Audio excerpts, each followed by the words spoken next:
다 같이 시편 91편, 오늘은 시편 91편, 시편 91편 1절 8절이 오늘은 나의 피난처 나 요새, 제목은 나의 피난처 나 요새고요. 91편 2절 말씀을 같이 읽겠습니다.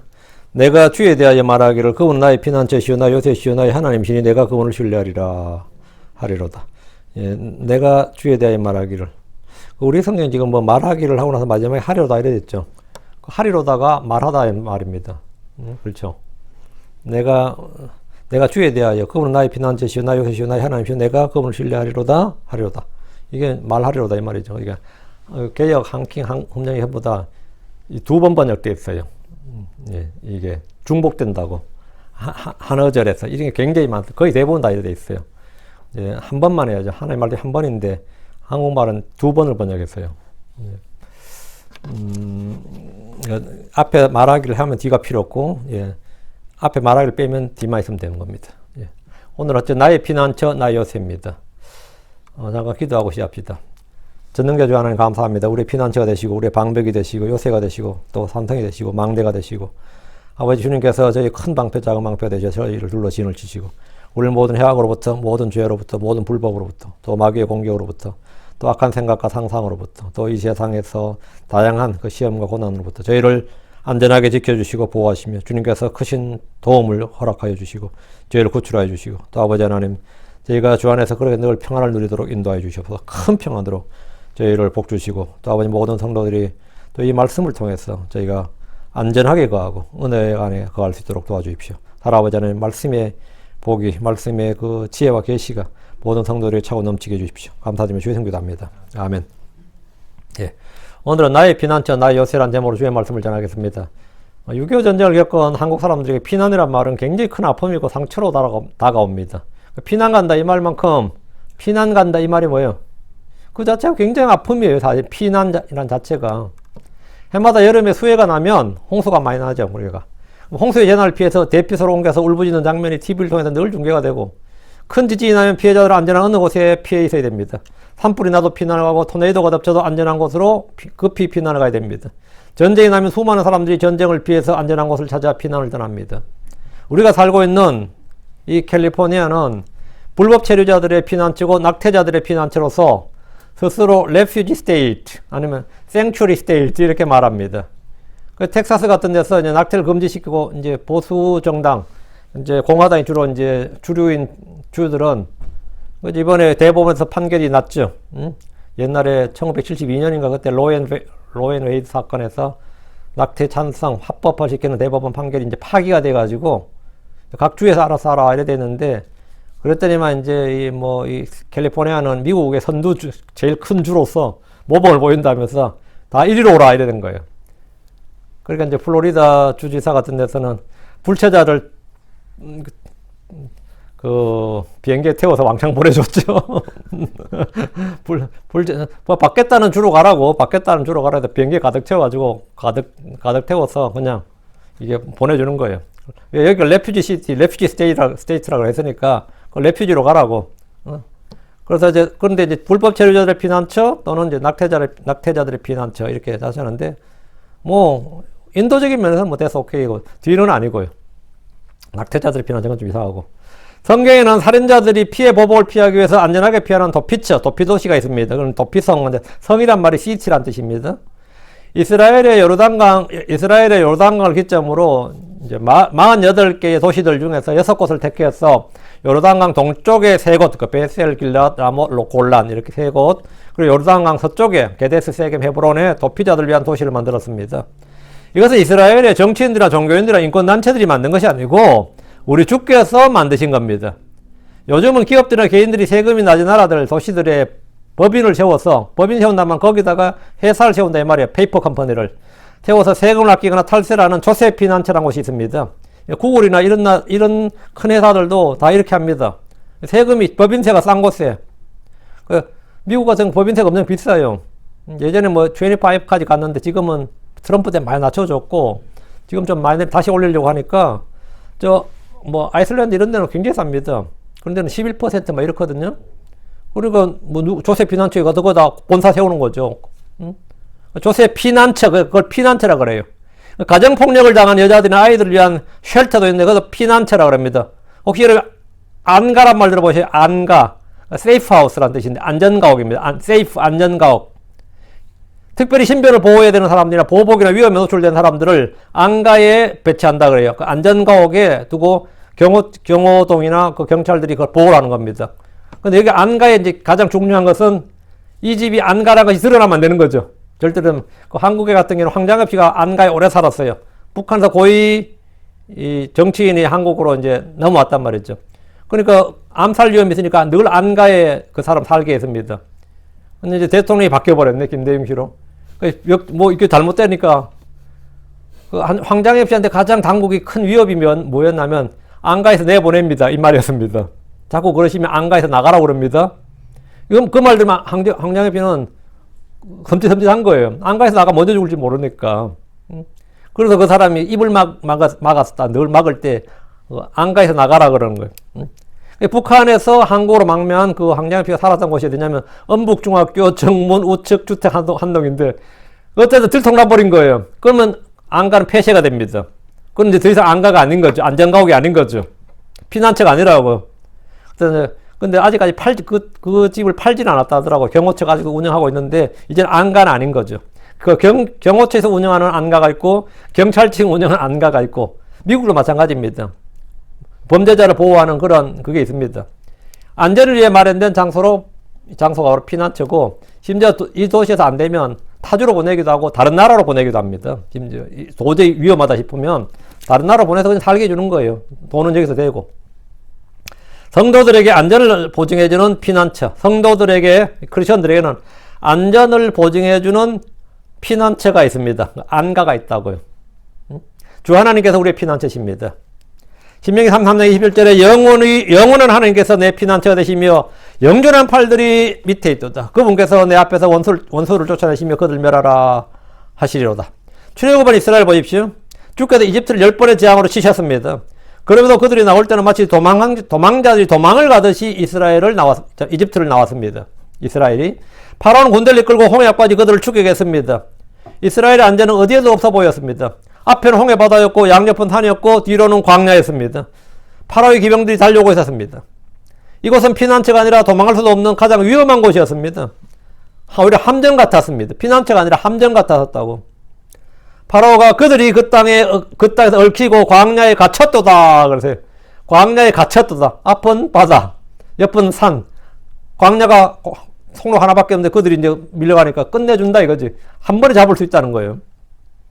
그래서 그들이 진을 친 곳은 사실 안전과 굉장히 거리가 멀었습니다. 그러나 이스라엘에게는 파라오가 알지 못하고 세상에 결코 눈치채지 못하는 이스라엘의 피난처, 그들의 안전한 피난처가 있었습니다. 영원하신 하나님께서 이스라엘의 피난처가 되셨고 주께서 지키시는 그곳에 무단으로 침범하는 자들을 주님이 친히 처단하셨습니다.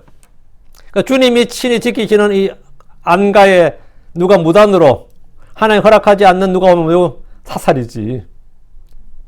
그래서 무단으로 침범했어요. 신명기 33장 21절에 그분께서 내 앞에서 원수를 쫓아내시며 그들을 멸하라 하시로다. 이게 바로 주께서 지키시는 사람들. 주님이 피난처로 정하신 곳에 무단 침입할 때 취하는 조치입니다. 다윗은 왕이 되기 전에 오랫동안 도망자 신세였습니다. 사울 왕을 피해서 여기저기 도망자로 다녔고 이웃 나라로 망명을 했지만 거기도 위험하기는 마찬가지였습니다. 그리고 전쟁터를 누비는 이 장군이었기 때문에 군인이었기 때문에 늘 생명의 위험을 느꼈습니다. 그런 거에게 주님은 방패였고 피난처가 되셨습니다. 사무엘하 20장 3절에 내가 신뢰할 나의 반석이 되신 하나님이시오 나의 방패시오 나의 구원의 뿌리시오 나의 높은 망대시오 나의 피난처시오 나의 구원자시로다. 주께서 나를 폭력에서 구원하시나이다. 우리 주께서는 누군가의 방패요 피난처고 요새고 망대요 산성이 되십니다. 그분 안에 그 안전은 절대 안전한 안전을 얻게 됩니다. 주님께서 경호대장이에요. 주님께서 그에 둘러서 진을 치신다고. 자, 본문을 보겠습니다. 1절입니다. 지극히 높으신 이의 은밀한 곳에 거하는 그는 전능자의 그늘 아래에 거하리라. 은밀한 곳은 누가 볼 수 없고 찾을 수 없고 알 수 없는 그런 곳을 은밀한 곳이라고 합니다. Secret place란 말이죠. Secret place. 은밀한 곳은 아는 사람만 아는 그런 곳입니다. 누구나 다 아는 곳이나 쉽게 찾을 수 있는 곳, 공개된 곳을 그건 public place지 은밀한 곳이라고 하지 않습니다. 사람의 몸에도 남들에게 보이고 싶지 않는 곳, 꼭 가리고 있는 곳을 이제 은밀한 곳 이렇게 말합니다. 사람들은 뭔가 귀한 것, 꼭 지켜야 할 것, 누구와 공유할 수 없는 것을 은밀한 곳들에 둡니다. 은밀한 곳에. 그러나 우리는 아무리 숨긴다고 숨겨도 도둑들은 또 용하게 그걸 찾아내서 훔쳐갑니다. 나름 은밀한 곳이라고 생각했는데 너무나 쉽게 사람들이 찾아내기도 합니다. 그렇다면 우리가 하나님 앞에서 숨길 수 있는 것이 있습니까? 마태복음 10장 26절에 덮어둔 것 중에 드러나지 않을 것이 없고 숨겨둔 것 중에 알려지지 않을 것이 없느니라. 세상에 비밀은 없다 이 말이죠. 비밀은 없다 이거예요. 이와 비슷한 말씀으로 마가복음 4장 22절 감추어둔 것 중에 드러나지 않을 것이 없고 은밀히 간직한 것 중에서 널리 퍼지지 아니한 것이 없느니라. 아니할 것이 없느니라. 다 드러난다는 거예요. 우리가 주 앞에서 감출 수 있는 것은 아무것도 없습니다. 우리의 죄와 불법 물론이고 우리의 생각과 상상까지도 숨길 수가 없습니다. 욥기 42장 2절에 주께서는 모든 것을 하실 수 있사오며 어떤 생각도 주께 숨길 수 없음을 내가 아오니 주께서 친히 이것을 말씀하셨습니다. 예레미야 3장 24절 주가 말하노라 어느 누가 내가 보지 못하도록 자신을 은밀한 곳에 숨길 수 있느냐 주가 말하노라 내가 하늘과 땅을 가득 채우지 아니하느냐 어느 누가 내가 보지 못하도록 자신을 은밀한 곳에 숨길 수 있느냐 없다 이 말입니다. 다시 1절 지극히 높으시니 은밀한 곳에 거하는 그는 전능자의 그늘 아래 가리라. 지극히 높으시니 이 말은 우리 주 하나님을 부르는 호칭인데 성경에 300번 이상 나옵니다. 성도들이 주를 부를 때 지극히 높으시니 이렇게 부른 것은 그분보다 더 높으신 분이나 더 크신 분이 없기 때문입니다. 시편 91편에도 1절과 9절에 두 번이나 주 하나님을 지극히 높으시니 이렇게 말합니다. 신약에서는 스데반이 유대인들 앞에서 말씀을 선포할 때 그러나 지극히 높으신 이께서는 대언자가 말하는 바와 같이 손으로 만든 전들에 가지 아니하시느니라 하면서 지극히 높으신 이께서는 하나님께서는 이럴 때 하나님을 대신해서 지극히 높으신 이께서는 이렇게 말한 거죠. 그거는 뭐 주님 호칭이니까. 그러니까 지극히 높으신 이의 은밀한 곳 이 말은 하나님의 은밀한 곳 이 말이죠. 하나님의 은밀한 곳. 근데 이게 일상적으로 쓰이는 말은 지성소를 말해요. 지성소를 성경에서는 하나님의 은밀한 곳 이렇게 말합니다. 지성소에 거하시는 분은 누구죠? 주 예수 그리스도입니다. 구약에서는 대제사장 1년에 한 번 속죄를 위해서 피를 가지고 들어가는 것이 전부였고 아무에게도 노출이 안 됩니다. 아무에게도. 우리는 이곳에 계신 은혜 왕자로 담대히 나아갈 수 있습니다. 히브리서 4장 16절에 그러므로 우리가 긍휼을 얻고 필요한 데 도우신 은혜를 얻기 위해 은혜 왕자로 담대히 갈 것이니라. 은혜 왕자가 어디 있느냐요? 주님께서 앉아 계신 그 은혜 왕자가 어디에 있느냐? 지성소에 있는 거죠. 주님이 계신 곳이 지성소라고요. 근데 성도들은 긍휼을 얻고 필요한 때에 없는 은혜를 얻기 위해서 언제든지 나갈 수 있는 그 지극히 높으시니까 하나님의 은밀한 곳에 거하는 그는 이랬지. 하나님 은밀한 곳에 거하는 그는 전능자의 그늘 아래 거한다. 이제 주 예수님 하늘의 지성소에 계시는 분이고 우리는 그분 앞으로 언제든지 담대히 나갈 수 있습니다. 그러니까 전능자의 그늘 아래 거하리라다. 전능자의 그늘이라고 그랬는데 이 한국 사람들의 어법, 어감의 그늘이란 말은 좋은 말이 아니에요. 한국 사람들에게는. 왜? 한국은 날씨가 기후상, 기후 조건이 빛이 많은 곳이 아닙니다.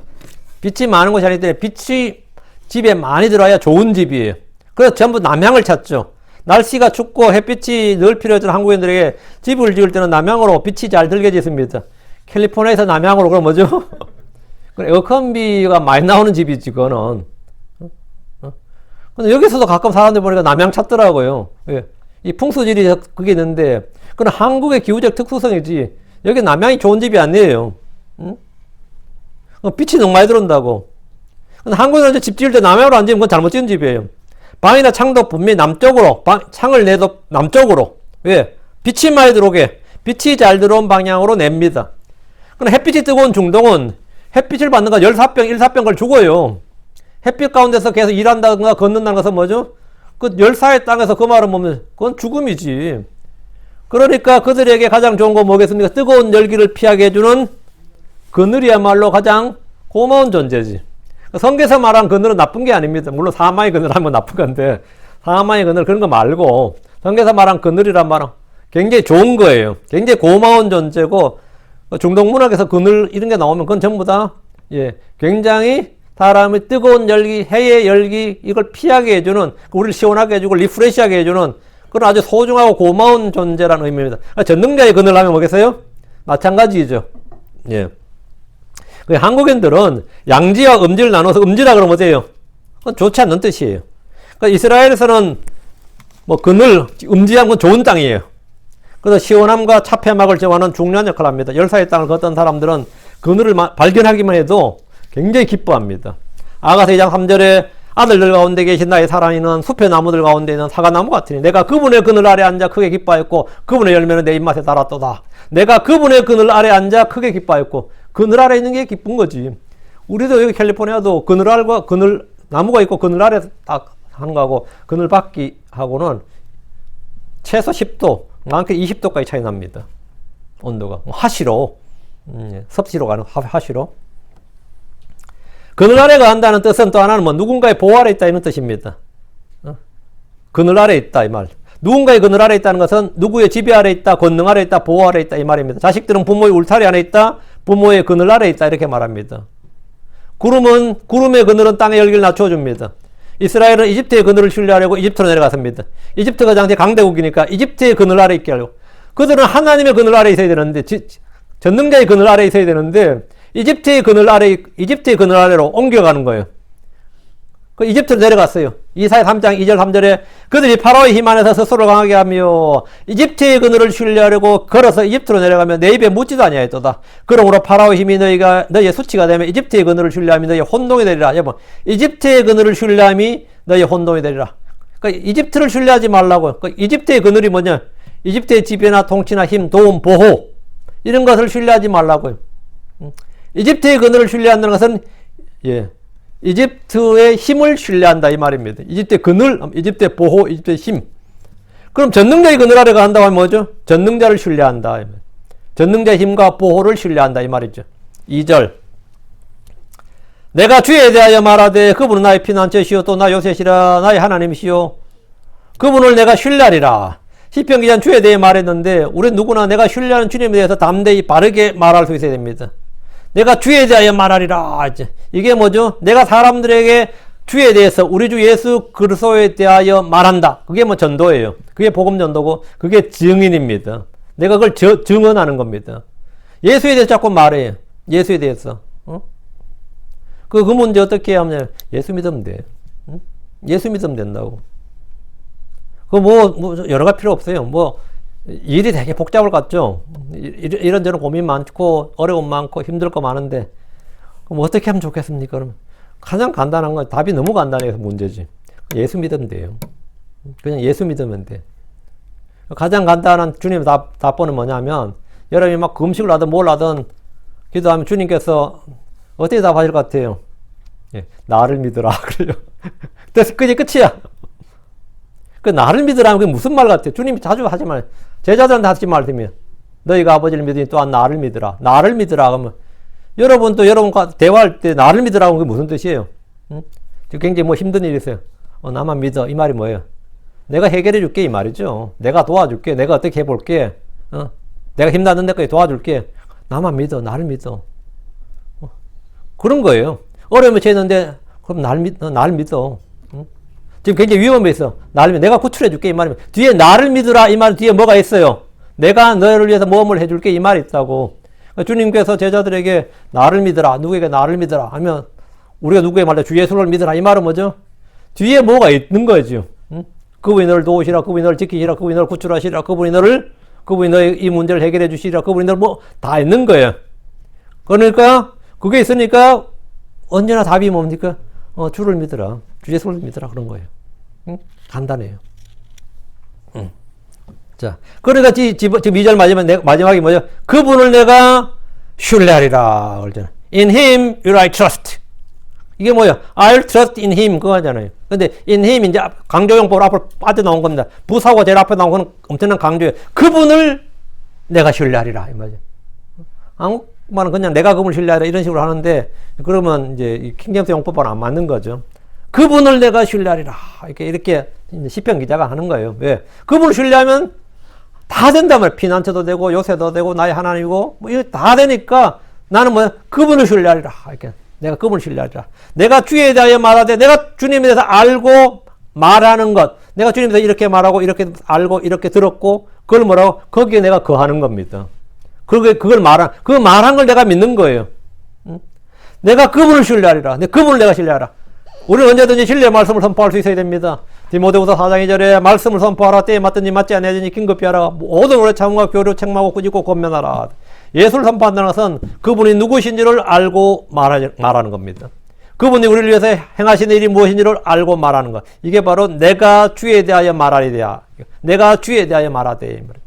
주를 알면 알수록 주에 대해서 할 말이 많고 하고 싶은 말도 많은 법입니다.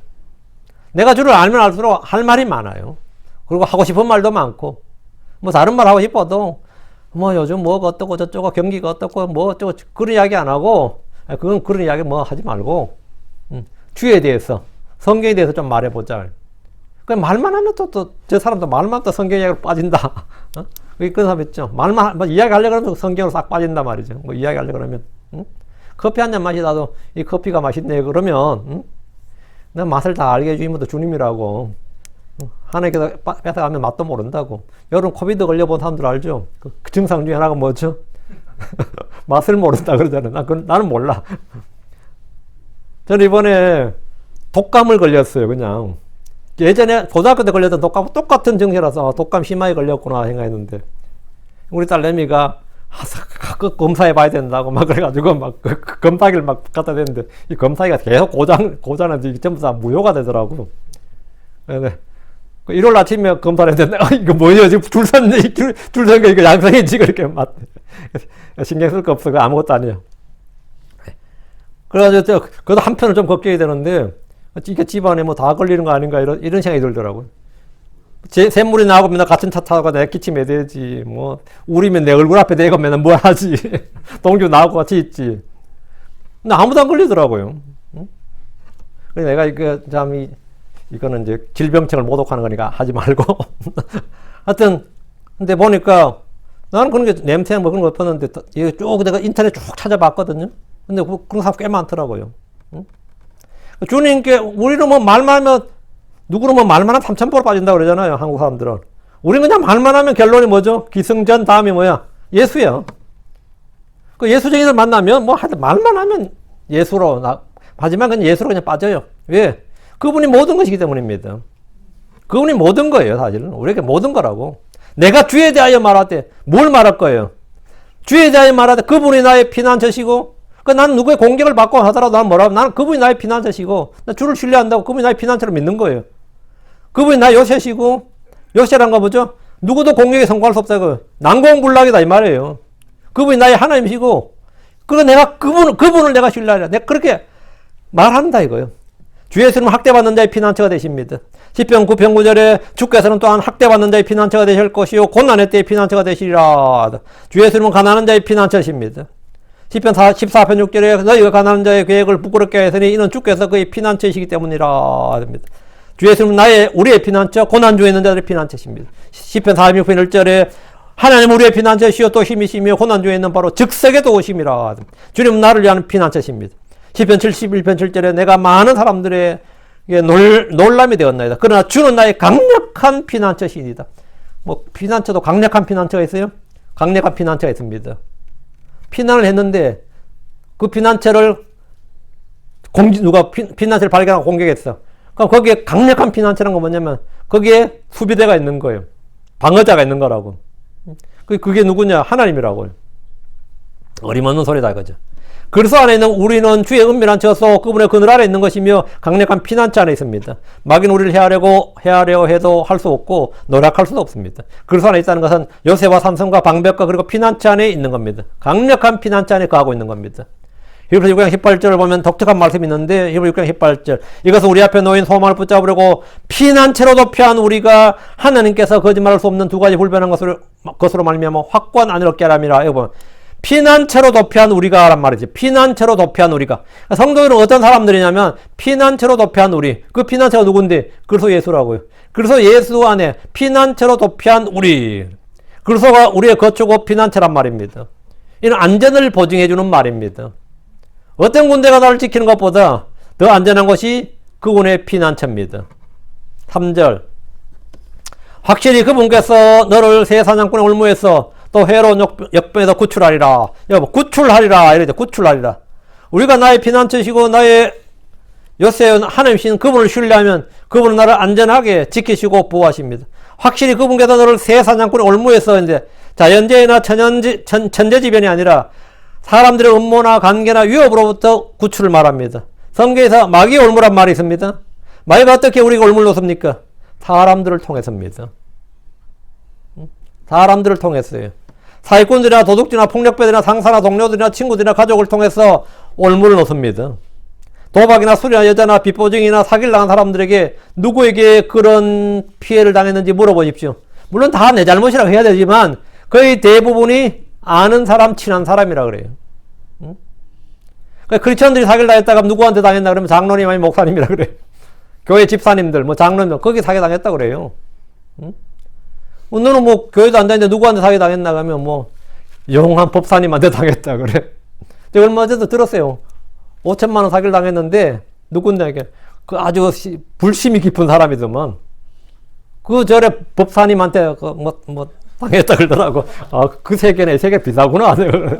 뭐 그쪽 세계나 이쪽 세계나 뭐 다 그런 거지 뭐. 친척들한테 당한 사람이 있고 자식한테 당한 사람도 있어요. 다 보면 거의 대부분 아는 사람, 친한 사람이에요. 마귀가 쓰는 올무가 함정이 누구냐 하면 그런 거예요. 여러분이 하나님께 막 돈을 달라고 막 하면 하나님께서 막 돈답을 하늘에서 내려주진 않아요. 대신에 보통 일거리를 줘요. 보통 일거리를 많이 줘요. 그러면 하나님께 돈을 주신 거야. 열심히 일하라고. 돈을 줬더니 왜 이렇게 힘든 일을 줍니까? 그러면 하나님께서 주시는 방법이 그래요. 근데 징계도 똑같아요. 하나님께서 징계도 뭐냐면 악한 사람을 줘요. 악한 사람을 보낸다고. 그것도 내가 믿었던 사람이 뒤통수를 치네. 발목을 잡네. 그게 올무입니다. 본문이 말한 새 사냥꾼의 올무는 마귀가 사용하는 사람들이에요. 마귀가 사용하는 사람들이라고. 올무는 밖에 있는 사람들일 수도 있지만 우리 안에도 있습니다. 부유하게 되고자 하는 자들은 사람들을 파멸과 멸망에 빠지게 하는 시험과 올무와 여러 가지 어리석고 해로운 욕심에 빠지느니라 떨어지느니라. 탐욕으로 우리 자신을 파멸하게 하는 올무입니다. 예번 3절에 또 해로운 역병에서 구출하리라 이랬죠. 해로운 역병. 하나님께서 사용하시는 징계와 심판으로 가장 자주 언급되는 게 세 개가 있죠. 칼과 기근과 역병이죠. 칼은 주로 전쟁이에요. 기근은 식량이 아니고 역병. 역병이 전염병이죠. 우리가 연병한다는 말이죠. 연병 그게 역병입니다. 연병하고 있는데 그런 말이죠. 그게 연병이 역병에서 나온 말이에요. 전염병이란 말이에요. 그 전염병, 전달하는 연병이잖아요. 연병을 전한다고 전염병이라고 그러는 거예요. 역병에서 구출하리라 했죠. 범죄한 유다를 향해 주님께서 멀리 있는 자는 역병으로 죽고 가까이 있는 자는 칼에 쓰러지며 남아있어 포위당하는 자는 기근으로 죽으리라. 내가 이와 같이 내 경로를 그들 위에 이루리라. 멀리 있는 자는 역병으로 죽고 가까이 있는 칼에 죽고 이제 성 안에 남아있는 자들은 포위당한 자들은 기근으로 죽는다고. 포위당해가지고 이래 죽나 저래 죽나 뭐죠? 다 마찬가지지. 주의 심판으로 주의 징계로 죽는다 이거죠. 지금 이 세대는 역사상 가장 부유하고 발달되어 있고 가장 살기 좋은 시대라고 하지만 곳곳에 전쟁이 있고 기근이 심각하고 역병으로 인해 죽는 이들이 많습니다. 이는 앞으로 갈수록 점점 더 많아질 겁니다. 에스겔 7장 15절에 여기 지금 나온 말씀이 이거죠. 에스겔 7장 15절에 밖에는 칼이 있고 안에는 역병과 기근이 있으니 들에 있는 자는 칼에 죽고 도시에 있는 자는 기근과 역병으로 삼키리라. 들에 있는 자는 칼에 죽고 도시에 있는 자는 기근과 역병으로 죽는다잖아요. 이건 지금 이 세대에도 해당됩니다. 피난처신 주님 안에 있으면 칼과 기근과 역병과 같은 모든 올무에서 우리는 건님 구출받습니다.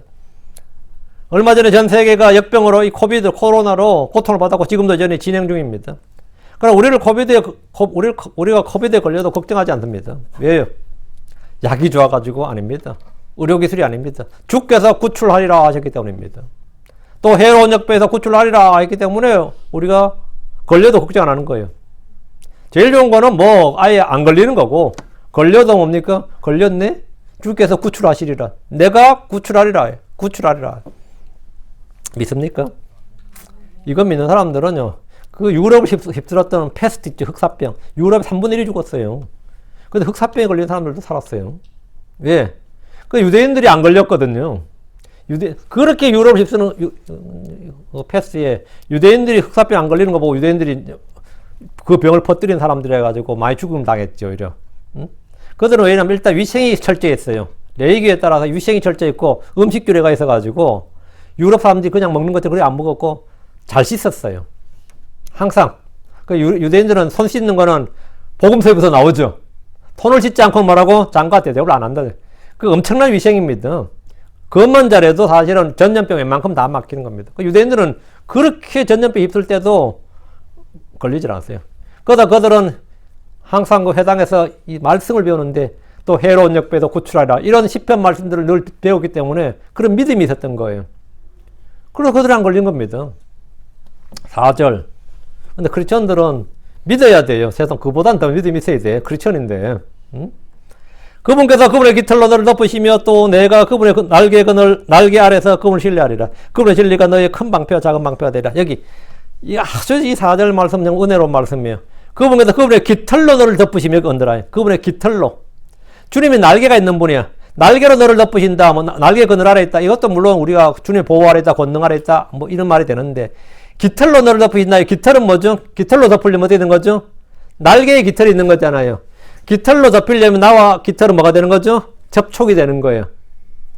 생각해 봐요. 주님께서 그분의 깃털로 나를 덮는다 이 말은 뭐죠? 주님의 날개가 그냥 포옹한 거나 같은 거라고 깃털로 나를 덮는다는 말은 여러분이 병아리들이 어때요? 어미닭이 병아리를 품을 때는 깃털로 덮는 거죠. 물론 날개로 덮는 거지만 어미의 닭의 깃털이 병아리의 그 털과 접촉이 되는 거죠. 그분의 깃털로 너를 덮으시는 이 말은 어느 정도의 밀착성인지 알겠죠? 안전과 접촉. 여기 언더라인. 그분께서 그분의 깃털로 너를 덮으시며 여기다 언더라인. 그분께서 그분의 깃털로 너를 덮으시며. 그룹들은 날개 있지만 여기는 하나님께서 날개 있고 깃털이 있다는 생각을 하지 않을 겁니다. 근데 성경은 주의 날개, 그분의 깃털이란 말이 나옵니다. 주님은 그룹의 날개, 바람의 날개를 타고 나시는 분입니다. 근데 시편 17편 8절에 나를 눈동자같이 지키시고 나를 주의 날개 그늘 밑에 숨기소서. 나를 주의 날개 그늘 밑에 숨기소서. 안전이죠. 주의 날개 그늘이 여기 나오고 시편 36편 7절 주의 친절한 사랑이 어찌 그리 뛰어나신지요 하나님이여 그런즉 사람들의 아이들이 그들의 신뢰를 주의 날개 그늘 밑에 두나이다. 그들의 신뢰를 주의 날개 그늘 밑에 주님의 날개 주의 날개가 여기 나오죠. 주의 날개란 주께서 그들을 독수리가 그의 날개에 새끼들을 태고 나르듯이 이스라엘을 이집트에서 홍해바다로 훌쩍 넘어서 그렇게 옮기셨다 이 말입니다. 주께서는 독수리가 날개를 편 채 하늘에 떠서 아래를 내려다 보시듯 이스라엘 위에서 그렇게 날개를 펴서 그들을 보시고 지키시고 보호하신다는 말입니다. 그래서 그걸 주의 날개라고 합니다. 이사야 8장 8절에 유다를 지나가며 범람하여 흐르고 목에까지 이르리니 오 임마누엘이여 그가 날개를 펴서 내 땅을 넓게 채우리라. 그가 날개를 펴서 내 땅을 넓게 채우리라. 모압 여인 루시 시어머니 나오미를 따라서 유대의 베들레헴으로 왔을 때 보아스가 그녀에게 한 말이 겁니다. 주께서 내가 행한 일에 보답해 주시길 원하며 주 이스라엘 하나님께서 자신의 날개 아래로 의지하러 온 주께서 자신의 날개 아래로 의지하러 온 내게 충분히 보상해 주시길 원하노라. 이스라엘 하나님께서 자신의 날개 아래로 의지하러 온 이렇게 말했어요. 주의 날개 하면 주의 보호, 주의 권능 이걸 말한 겁니다. 신약에서 주님은 새끼들을 모으는 어미닭에 비유하셨습니다. 주의 날개, 주의 깃털로 덮으시는 것은 새끼를 지키고 보호하는 것에 빗댄 그 회화적 그림처럼 그 회화적 묘사입니다. 이사야 31장 5절에 나는 새들같이 그렇게 만군의 주가 예루살렘을 보호할 것이요 또 그것을 보호하려고 건지며 넘어가며 그것을 보존하려 하셨느니라. 나는 새들, as bird flying. 날아가는 새들처럼 말이에요. 그렇게 주께서 예루살렘을 보호한다고. 본문에서 그분의 깃털로 나를 덮으신다 이 말은 주님이 저 공중에서 멀리 떨어져서 그분의 날개를 덮으신다. 그래서 이 그늘로 빛을 차단해주는 그 그늘로 나를 덮으신다. 이런 것과는 차원이 다른 가까움, 밀착성을 보여주는 겁니다. 이거는 거의 허구한 상태라 같은 거예요. 깃털로 하려면 그분의 깃털로 너를 덮으시며 이 말은 뭐예요? 깃털로 덮으려면 완전히 그냥 주님의 품에 안긴 상태여야 된다고요. 이건 뭐냐면 멀리 떨어져서 그분의 날개로 나를 멀리서 이렇게 덮으신다는 거 차원이 다른 가까운 밀착성을 보여주는 말입니다. 깃털로 덮으려면 나와 살과 살을 맞대는 정도의 밀착성이에요. 주님이 나를 보호하실 때 어느 정도냐면 살과 살을 맞대는 정도의 친밀성, 밀착성으로 너를 뭐한다? 보호하신다. 다시 4절. 또 내가 그분의 날개 아래서 그분을 신뢰하리라. 그분의 진리가 너의 큰 방패와 작은 방패가 되리라. 그분의 날개 아래서 주님 나를 완전히 덮으셨으니까 날개 아래서 그분을 신뢰하리라. 여기 있으면 안전한 거 맞지? 응? 어때요? 네. 독수리가 하늘에 딱 뜨면 말이죠. 노을거리면 딱 떠 있거든요. 근데 어미닭이 하늘을 쳐다보지도 않는데 용하게 알더라고요. 그럼 막 달려요. 막 달려서 새끼들을 모으는데 그럼 새끼들이 와서 쫙 이렇게 그걸 하지. 응? 근데 그렇게 한다고 이제 안전해요, 어떻게 해요? 어미닭을 잡아봐 버리면은 의미가 없잖아요. 근데 어쨌든 새끼를 쫙 내보면 놀라워. 그 닭을 또 보여준 게 누구야? 나야. 지게작대기 하나 쫙 잡고 이제 난 독수리 잡으려고. 나는 절대로 그 닭을 안으로 안 왜? 독수리가 분명히 이놈 잡으려고 내려올 거 분명한데 그때 내가 독수리를 잡아야겠다 생각하는 거지. 이놈은 미끼가 되는 거고. 그리고 지게작대기 하나 탁 잡고 이제 거기 딱 나도 숨어 있는 거야. 독수리 위에서 노리고 나는 독수리를 노리고 지금 이렇게. 응? 아. 그런데 이게 독수리가 닭을 낚아채 가는데요. 내가 그때 애니까 동작이 그렇게 빠르진 않을 거야. 독수리의 그 속도를 채갈 때 잡아챌 수 없는 거 아니야, 내 속도가. 할 수 없이 지게작대기를 던졌는데, 그놈이 맞았어. 그 닭을 떨어뜨렸는데, 어머나. 그 진짜 짧은 순간이거든요? 얼마 안 돼요. 그 짧은 순간에 벌써 닭의 반이 파였더라고요. 독수리가 얼마나 갈퀴로 이걸 훑었는지, 떨어진 닭을 보니까, 어머나, 이게 벌써 반이 파였네. 그때 아깝대, 진짜. 닭이 아까운 게 아니라, 그때 어린 마음에 독수리 못 잡은 게 그렇게 아까워요. 그때 독수리가 아주 매지, 시골성이 매라 그러는데, 그게 그렇게 아까운데, 지금도 생각이 나네고, 앞에 논했어요. 그런 일이 많았어요. 근데, 어쨌든 새끼들은 다 보호를 받아서 안 받았어요. 어미닭의 깃털로 보호를 받았지, 날개끈을 아래서. 새끼들은. 받았어요. 그게 어미의 희생이었지, 사실은. 좀 내가 미안하지. 좀 내가 옆에서만 지켜줘서도 독수리가 공격 자체를 못했을 때 난 닭을 지킬 마음을 안 갖고 자꾸 독수리 잡을 마음을 갖고 있었으니까 목표가 달랐던 것이지. 그리고 이건 닭이 희생이 됐지. 지금 생각해도 그 닭한테 미안하네. 또 사두개인들처럼 부활 때 그 닭을 만나니까 그러지 말아요.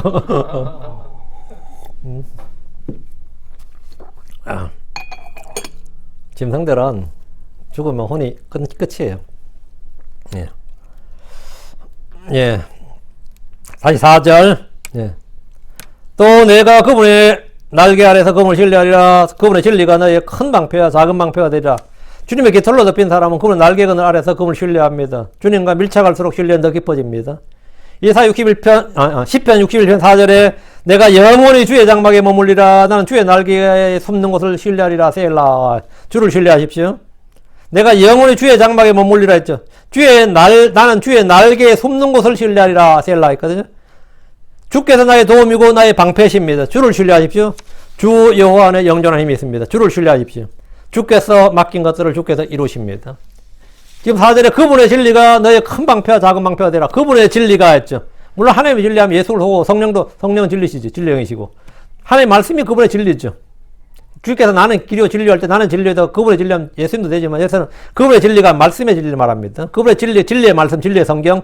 그분의 진리가 너의 큰 방패와 작은 방패가 되리라. 그 방패는 뭐죠? 나를 해야 하는 것을 막는 겁니다. 불을 막기 위해서는 뭐가 필요하죠? 방화벽이 필요합니다. firewall. 방화벽이 필요해요. 여러분이 이 철근이 발견돼서 고층 건물을 짓는데 아주 유용했는데, 고층 건물을 지을 때 철근을 사용했어요, 다. 근데 이게 치명적인 약점이 있는 거예요. 불이 났을 때 철근은 열에 약해요. 녹아버린다는 거지. 그래가지고 고층 빌딩이 그냥 자동으로 그냥 무너져 버리니까 철근은 절대로 건물 소재로 못 쓴다는 거야. 철근만큼 튼튼한 게 없는데 철근을 건물에 못 쓰면 어떻게 되는 거야? 그래서 이걸 어떻게 할까 하다가 하는 게 뭐냐면 이제 철근을 하고 철근에 열을 견딜 수 있도록 해야 된다 이거야. 그 철근 주위로 방화벽을 치는 거예요. 그 기술이 발견될 때까지는 사실 철근은 위험천만이었어요. 철근으로 지은 튼튼한 건물이 아니라 불만 나면 끝장나는 건물이었습니다. 예. 철근은 열만 나면 너무 연해져 버리잖아요. 열에는 너무 연해진다고. 차라리 통나무가 더 튼튼하다는 거예요. 열에는, 불에는. 예. 천천히 타니까, 7시간, 8시간 천천히 타니까, 밖에는 활 살지 몰라도, 그렇죠. 여러분 통나무 하나 넣어보세요. 천천히 타잖아요. 밤새도록. 근데 큰 통나무들은 어때요? 기둥 같은 통나무들은. 그래, 오히려 더 안전하다는 거예요. 그, 방화벽이 필요하다고, 불에는. 물을 막으려면 방수 처리, 그죠? 아니면 녹이 슬고 하니까 물을 막으려면 방수 처리해야 되고, 해변가에는 파도를 막기 위해서 방파제를 만들죠. 바람이 센 곳에는 바람의 피해를 막을 때로 나무를 심는데 그걸 방풍림이라고 합니다. 그 방자가 전부 다 뭐죠? 예, 방패란 뜻이에요. 인터넷을 하는 모든 컴퓨터는 악성 코드나 바이러스를 막기 위해서 설치하는 프로그램이 있는데 그것도 방화벽이라고 합니다. 이게 모두 뭔가를 막기 위한 방패들이고, 군인들은 뭐죠? 방탄복을 입어야 되지. 그 경호원들은 이 양복을 입어도 안에 방탄복을 입는다고요. 어? 그리고 이 깡패들이 뭐 칼로 찌르고 할까봐 그건 방검복이라고 그래요. 칼이 침투하지 못하는 그런 섬유가 있어요. 그걸 방검복이라고 합니다. 방검복. 그럼 뭐 보니까 인터넷 찾아보니까 뭐 2천 몇 불 하더라고요. 뭐 그런 소재로 만든 옷을. 그리고 방탄복으로 있는 그런 옷 있죠. 그 잔위기에 나오는 그런 걔 따로 방탄복 안 입고도 막 그렇게 총알 맞고 살잖아요. 그게 방탄복인데, 그런 나노 입자로 만든 거는 한 2만 불 하더라고요. 그것도 실제 팝니다, 지금. 그것도 경호원들이 입는 옷인데, 대통령 경호원들 같은 사람들을 입는 그 옷은 총을 맞아도 엄청 아프긴 한데 죽진 않아요. 충격은 흡수가 안 되거든요. 다만 총이 몸을 뚫질 못하는 거지. 그러니까 맞으면 엄청 아픈 건 맞아요. 왜? 워낙 속도가 빠르니까 총알이 아프긴 한데 죽진 않아요. 근데 그걸 방탄복이라고 그러는데 요즘 다 팔아요. 요즘 나는 미국에 사는데 총알 맞기 너무 두렵다 싶으면 그거 입고 있으면 좀 나을 거야. 그게 방탄복인데 뭐 머리에 맞으면 할 수 없고요.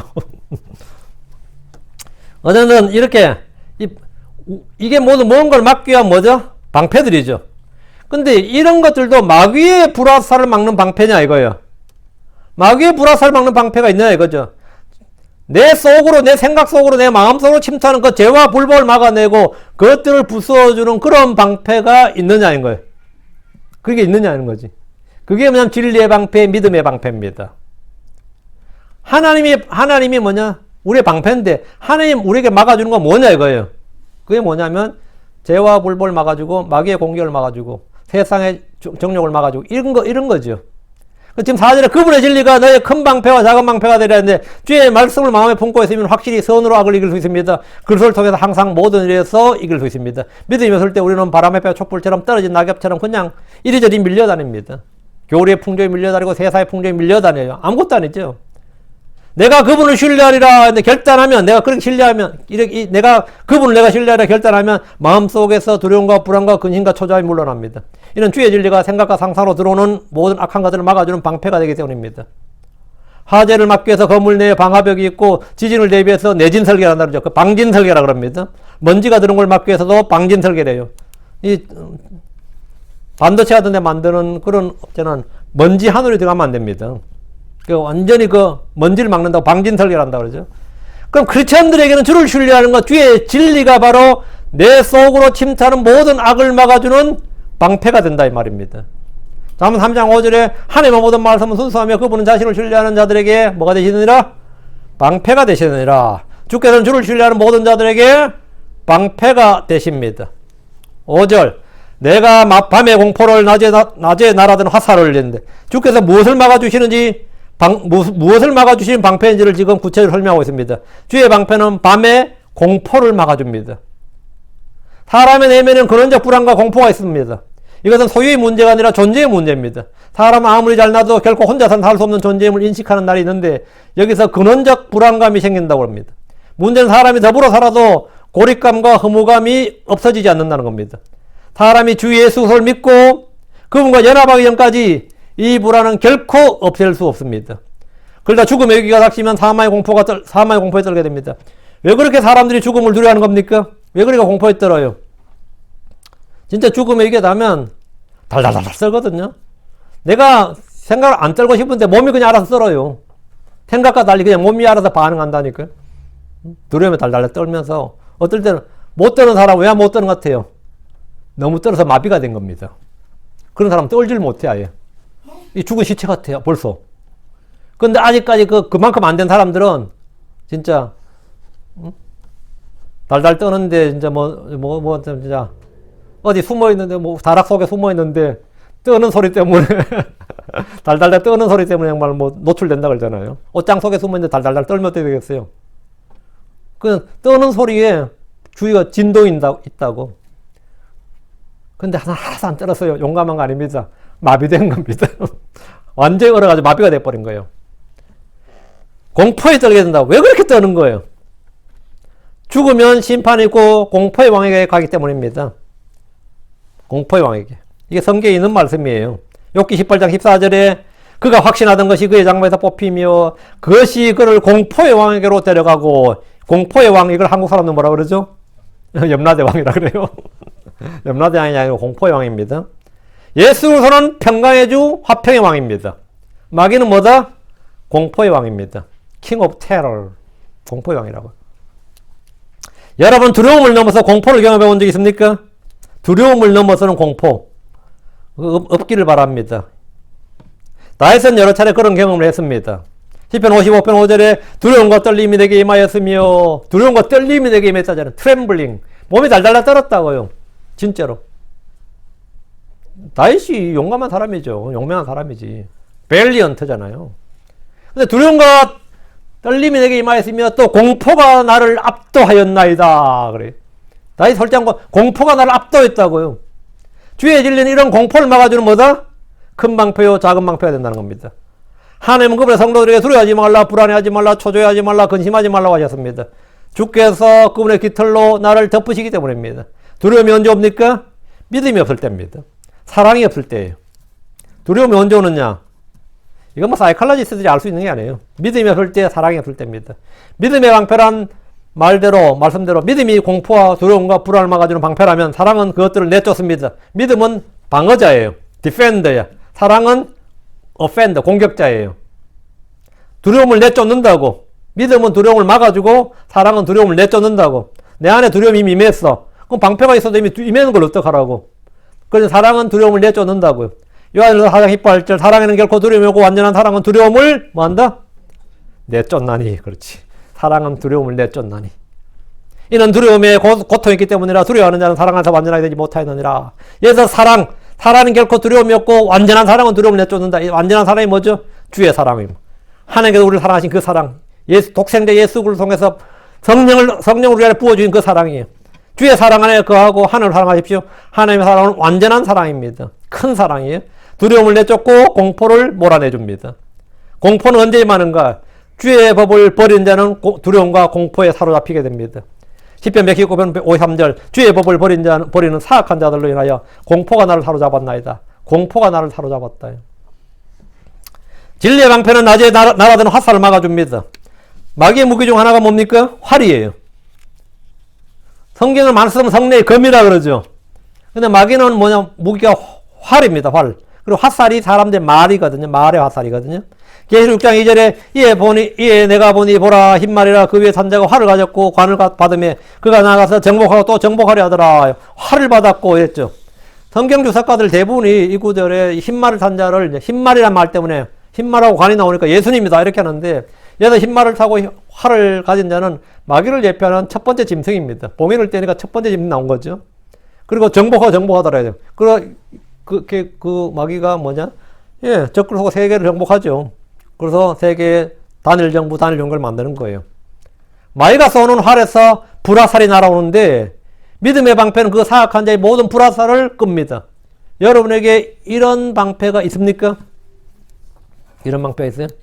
이런 방패가 뭐냐면, 예, 이게 신의 방패죠. 이런 방패를 원한다면 주를 신뢰하십시오. 진리의 말씀을 소유하십시오. 그러면 주님께 이게 뭐가 진리의 말씀이 뭐라고 된다? 너에게 큰 방패, 작은 방패가 된다고요. 다 막아준다 이 말이에요. 6절 또 어둠 속에서 다니는 역병이나 한낮에 피폐하게 하는 멸망을 두려워하지 아니하리라. 진리의 방패가 막아주는 또 한 가지는 어둠 속에서 다니는 역병입니다. 주께서는 역병을 막아주십니다. 근데 내가 뭐 믿음이 없고 해가지고 역병에 걸렸어. 그럼 뭐냐? 그때 믿음을 발휘해요. 구출하십니다. 주의 칼로 사용되는 것이 뭡니까? 역병입니다. 요즘 말로 하면 전염병인데, 지금처럼 약이나 의학이 발전하기 전에 옛날 사람들은 역병에 걸리면 많이 죽었다고 하지만 그 말은 지금도 사실 그대로 적용됩니다. 14세기 흑사병, 패스트는 유럽 인구의 3분의 1이 죽었다고 합니다. 15세기 말 아메리카 대륙의 천년주는 500만에서 600만 명의 이 원주민들을 죽였습니다.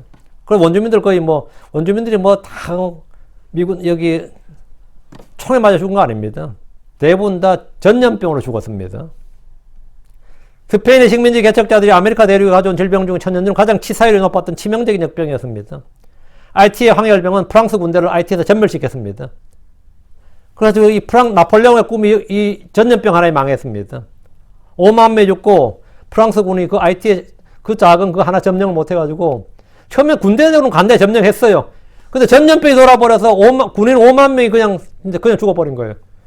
현역병 5만 명 죽었다 그러면 치명적인 겁니다. 5만 명 죽어버리고 3천 명이 겨우 살아남아서 귀국을 했는데 이 질병으로 나폴레옹이 얼마나 충격을 받았는지 IT뿐만 아니라 미국의 중부 지역을 모두 팔았습니다. 그때 여러분이 아는 거 100달러에 지금 나오는 인물이 누구죠? 100달러 주인공이? 벤자민 플랭클린인가요? 벤자민 플랭클린이 얼른 나폴레옹한테 달려가서 루이지애나 팔아라 해가지고 미국의 중부 지역을 다 사버린 거예요. 왜? 그때 나폴레옹은 워낙 이 전염병 하나가 본래 나폴레옹 팔 생각이 없었어요. 미국을 자기가 거대한 땅을 점령할 생각을 했었지. 응? 이 프랑스령으로 된 걸 다 미국이 사들였지 그때. 네. 아프리카에는 말이야. 우리가 아프리카가 여러분 알 때 뭐 전부 다 유럽에게 너무 쉽게 전쟁도 못 해보고 그냥 다 식민지 됐죠. 왜 그런 것 같아요? 그 아프리카 사람 너무 바보들이라서 그런 건 아니죠. 여러 지도에 보면 아프리카가 작은 나라나 이게 북반구에서 눈으로 보는 걸로 이렇게 지도를 만들기 때문에 아프리카 땅이 작지. 아프리카 대륙은 엄청 큰 대륙입니다. 미국 대륙, 유럽 대륙, 중국 대륙을 합쳐야 아프리카 대륙이 됩니다. 아프리카 땅이 얼마나 넓은지 아시겠어요? 예. 미국 대륙하고 중국도 대륙이죠. 미국, 중국, 유럽을 다 때려 뭉쳐야 아프리카 대륙이 됩니다. 그 정도 땅이 넓은 게 아프리카 대륙이에요. 근데 아프리카 대륙 90%가 식민지가 됐는데 그렇게 큰 군대도 안 가고 다 식민 잡았어요. 이유가 하나. 아프리카 대륙에 전염병이 도온 겁니다. 전염병이 돌았는데 이거는 사람에게 도온 게 아니라 소들에게 돌았어요. 그리고 아프리카 대륙에 있는 소의 90%가 죽어버렸는데 이 소가 죽으면서 식량이 없어진 거예요. 다음에 농사를 못 지게 된 겁니다. 땅이 다 폐허가 돼버린 거예요. 그래서 이 90% 소가 다 전염병으로 죽으면서 아프리카는 그냥 유럽 식민지가 됐습니다. 1641년대 중국에서는 명나라가 청나라한테 망한 거 나오죠. 한 300년도 안 돼서 망했거든요. 그 명나라가 망한 거는 뭐 청나라가 물론 그게 아닙니다. 명나라에 1641년도에 패스트가 일어났어요. 여기서 인구의 40%가 죽었습니다. 그 왕조의 몰락으로 이어진 겁니다. 지금도 여러 지역에서 전염병이 돌지만 예전과 마찬가지로 지금은 아니다. 지금은 의학이 발전이다. 그렇지 않습니다. 지금도 진짜 제대로 전염병 돌아버리면 의료체계는 그냥 마비돼 버립니다. 일주일도 안 돼서 의료체계 자체가 마비돼 버려요. 아무리 힘을 쓰지 못합니다. 이번에 뭐 우리가 간단하게 사실 뭐 큰 저거도 아닌 이 코비드도 어때요? 의료체계 마비된 나라 많았어요. 그 말은 뭐냐? 작동을 안 하게 된다고요. 그 말은 다시 중세나 고대 전염병과 똑같아진다 이 말입니다. 당연히 약도 마비돼, 의료체계 마비된다는 말은 의사, 약사가 다 마비된다 이 말입니다. 감염병 예방, 전염병 종말을 꿈꾸는 것과 달리 역병은 앞으로도 더 기승을 부릴 겁니다. 1918년 스페인 독감, 1924년 LA에서 발생한 폐의 패스트, 1930년에 대유행한 앵무병, 최근에 유행한 사스, 에볼라, 지카, 코로나 이러니까 역병이 발생할 때마다 정부는 아무것도 못했습니다. 근데 어떻게 해결했죠? 없어졌어요. 약을 개발하고 우리가 드디어 정복했다가 아니라 그냥 그 역병이 없어졌어요. 응? 그래 얼마나 감사해. 얼마나. 이 역병은 주님이 거두어 주셔야 됩니다. 레위기 26장 25절에 내가 너희 가운데 역병을 보내리니 누가 보낸다고요? 내가 너희 가운데 역병을 보낸다고요. 주님이 보낸 역병을 사람이 어떻게 해결합니까? 역병을 주님이 보냈는데 그럼 그냥 끝장나는 거예요. 이 역병은 주님이 보내시니까 주님이 거두셔야 됩니다. 갑자기 발병한 역병이 어느 날 갑자기 사라지는 것은 의료진의 노력이나 약품의 발전 때문이 아닙니다. 주께서 칼을 거두시면 역병이 그치는 겁니다. 역병이 창궐하는 때에 역병을 막아주는 방패가 뭐냐? 진리의 말씀입니다. 가령 이 역병에 걸린다 해도 역병에 구출해 주신 분이 주 하나님입니다. 3절에 또 해로운 역병에서 구출하리라 했잖아요. 다시 6절. 한낮에 피폐하게 하는 멸망을 두려워하지 아니하리라 했는데 왜 피폐하게 하는 멸망을 두려워하지 않는 겁니까? 주께서 구원의 방패시고 나의 피난처시고 요새시고 방패고 망대요 나의 도움이시고 방패시기 때문입니다. 시편 33편 20절에 우리의 혼이 주를 기다리나이다. 그분은 우리의 도움이요 또 우리의 방패시로다. 그래서 우리 멸망을 두려워하지 않는다. 이거 멸망을 두려워하지 않는다. 그러니까 멸망이 더 놀라요. 당연히 우리가 두려워해야 되는데 두려워하지 않으면 멸망이 더 놀란다고. 왜 이놈이 안 두려워하는 거야? 7절. 1000명이 내 곁에서 또 10,000명이 내 오른쪽에서 쓰러지리라. 그러나 그것이 내게 가까이 오지 못하리라. 주께서 방어자가 되사 나를 지키시면 1000명이 나를 치러 오고 10,000명이 공격을 해와도 모두 내 곁에서 쓰러집니다. 주께서 지키시는 사람과 싸우고 이기려 해도 쓰러지는 것은 그들 자신이다 이 말입니다. 그러나 그것이 내게 가까이 오지 못하리라. 군대도 재앙도 역병도 가까이 오지 못할 것이라고 합니다. 이것은 대환란 때 문자가 늘 성취됩니다. 그날에 우리는 저 하늘에 주와 함께 있기 때문에 마귀의 불화살은 근처에도 올 수 없습니다. 영적 사악함은 우리 가까이 오지도 못합니다. 전능자의 큰 날에 땅의 왕들이 군대를 모아 예루살렘을 치러 오지만 그들 아마겟돈에서 모두 죽임을 당합니다. 가까이 오지도 못합니다. 8절. 오직 너는 내 눈으로 사악한 자들이 받는 보응을 바라보며 또 보리라. 우리가 이제 사악한 자들이 받는 보응을 본다는 거예요. 이거 뭔 이야기예요? 환난 성도들 중에 남은 자들, 이기는 자들은 그들의 눈으로 주를 대적하러 온 군대들, 왕들이 멸망한 것을 보게 됩니다. 그들의 사체를 다 본다고요. 주의 칼과 불에 죽임을 당하는 자들을 보는데 이것을 사악한 자들이 받는 보응이라고 합니다. 천년왕국의 성도들은 우리도 마찬가지 불로스에 던져진 사람들의 그 범법한 사람들의 사체들을 보게 됩니다. 그게 이사야 66장 24절이에요. 이 마가복음에도 이게 3번 인용되는데 그들이 나아가서 내게 범법한 사람들의 사체들을 보리니 그들의 벌레는 죽지 아니하고 그들의 불은 꺼지지 아니할 것이요 그들이 모든 육체에게 가증함이 되리라. 그 우리가 본다고 이렇게 불로스에 던져진 사람들의 그 사체를 본단 말이지. 그것이 이 본문에 말한 뭐죠? 내 눈으로 너는 내 눈으로 사악한 자들이 받는 보응을 바라보면서 보리라 했습니다. 정말 끔찍한 장면인데 이것이 바로 그들이 받는 보응입니다. 그들이 오늘 지옥 가는 정도가 아니라 그냥 던져진다고요. 우리는 짐승과 거짓된 언자가 불호수에 던져지는 걸 보게 될 것이고 그들이 거기서 벌레가 되는 몸이 불에 되게 되어서 벌레가 되는 걸 보게 될 겁니다. 그들의 벌레도 죽지 아니하고 있는데 그들의 불도 꺼지지 아니할 것이고 그들이 모든 육체에 가증함이 되리라. 예. 주님께서 보리라. 우리 당연히 말씀대로 보게 될 겁니다. 하나님의 심판, 보응을 다 보게 됩니다. 예. 오케이. 오늘은 나의 피난처 나 요새. 우리의 피난처가 되신 예수 그리스도 그리고 주님께서 나를 덮으시는 날개 그늘 그리고 깃털 여기까지 했고요. 다음에 방패 예. 우리의 방패가 되신 예수 그리스도 그리고 우리를 이것도 했고 오늘 이 말씀처럼 우리가 오늘 나의 피난처 나 요새이신 예수 그리스도로 해서 우리가 이 땅에서 안전을 확보할 수 있도록 그리고 모든 것에 언제나 말씀드리지만 예, 주님께서 긴 말 안 합니다. 여러분이 막 부르짖어 기도하고 막 몇 시간을 기도하고 몇 날 며칠 기도해도 여러분이 답을 들은 건 딱 간단합니다. 예, 나를 믿으라 합니다. 주 예수를 믿으면 됩니다. 주 예수를 믿어요. 그럼 뒤에 생략된 말은 여러분 다 압니다. 스스로. 주님께서 나를 믿으라 하면 그 뒤에 무슨 말인지 알겠죠. 뭐. 응? 예. 나를 믿으라. 예. 기도합시다. 위대하시고 거룩한 주 하나님 감사합니다. 하나님께서 은혜 주셔서 오늘 나의 피난처시고 나의 요새시 또 나의 방벽이신 우리 주 예수 그리스도에 대해서 전했습니다. 사랑하는 아버지 하나님 참 저희로 하여금 이런 진리를 알게 해주셔서 감사하고 듣게 해주셔서 감사하며 또 이 말씀을 볼 수 있도록 또 성경 기록들을 통해서 확인할 수 있도록 해주셔서 감사합니다. 사랑하는 아버지 하나님 말씀들이 그냥 기록된 책에 이 성경에 기록된 글로 또 설교단에서 선포되는 말로 거치는 것이 아니라 이것이 우리의 일상생활에서 우리 이 몸에서 또 우리의 삶에서 모든 것이 현실이 되고 실체가 되도록 하시고 체험이 되도록 하여 주시옵소서. 모든 성도들이 열매를 맺게 해 주시옵시고 믿음의 선한 감정들이 차고 넘치게 해 주시옵소서. 아버지 모든 질병에서 치유해 주십시오.